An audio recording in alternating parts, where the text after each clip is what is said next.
My aunt loved that house, loved being home. It gave her memories of her husband. Monty Puma says her aunt, 92-year-old Lily Scalia, would never want to move out of her house. Lily suffers from dementia, but she and her husband plan to live out their last days here. Sam died in 1995. My aunt would tell me that. Your uncle said, if anything should happen to him, live in this house, stay in this house. That's a promise Lily has not been able to keep. Puma says Santa Clara County took her aunt from her home and eventually moved her into an assisted living facility. Started as a family quarrel, and Adult Protection Service came in. Some members of Puma's family didn't like that she and her father were living with Lily after her husband died. The Santa Clara County Public Guardian's Office and probate court investigated and determined that Puma and her father, Scalia's brother, were taking advantage of her by living in her home rent-free, using her money, and neglecting her medical needs. They are also accused of harassing the public guardian and Scalia's healthcare providers. Puma and her father denied the accusations, but the two still got evicted from the house, and Scalia was conserved by the county. Our aim is to protect them from any kind of financial or physical abuse that they may have been experiencing. Director of Santa Clara County Aging and Adult Services Lee Pullen says the Public Guardian's Office is the conservator for about 800 people, making financial and health care decisions for the conservatees, such as Lily Scalia. We want to ensure that they have a comfortable lifestyle to the degree that they're able, and that we can make the decisions for them that they're not able to make for themselves. One questionable decision the Public Guardian's Office made for Scalia was taking out a reverse mortgage on her home to pay for her care. Is it proper in your mind to take out a reverse mortgage, the county to do that, when the person is not living in the home?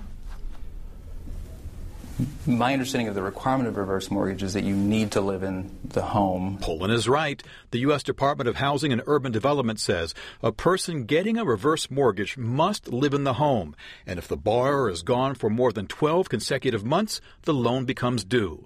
Lily Scalia has been out of the house for 2 years now. We certainly wouldn't want to violate any HUD or banking regulations. It appears the county is in violation. They got the reverse mortgage in November 2010, moved Scalia out of the house October of that year, and she hasn't been home since.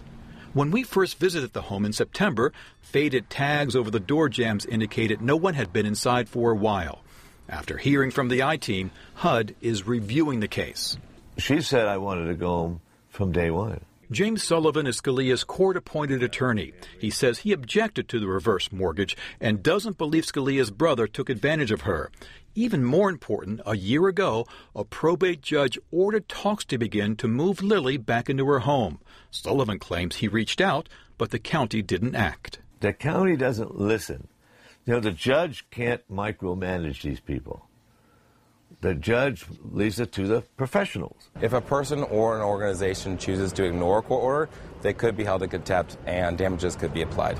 Santa Clara Superior Court spokesman Joe Macaluso points out someone would have to tell the judge an order isn't being followed before the court would act.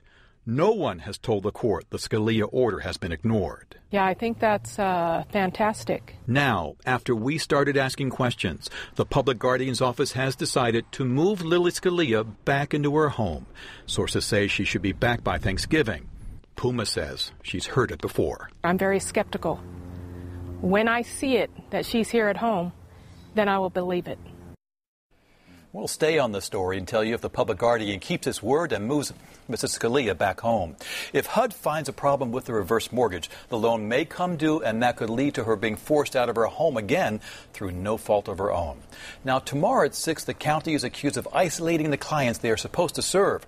We'll hear from a woman who says she feels like she's in prison. That's tomorrow at 6 o'clock. All right, Dan, thanks.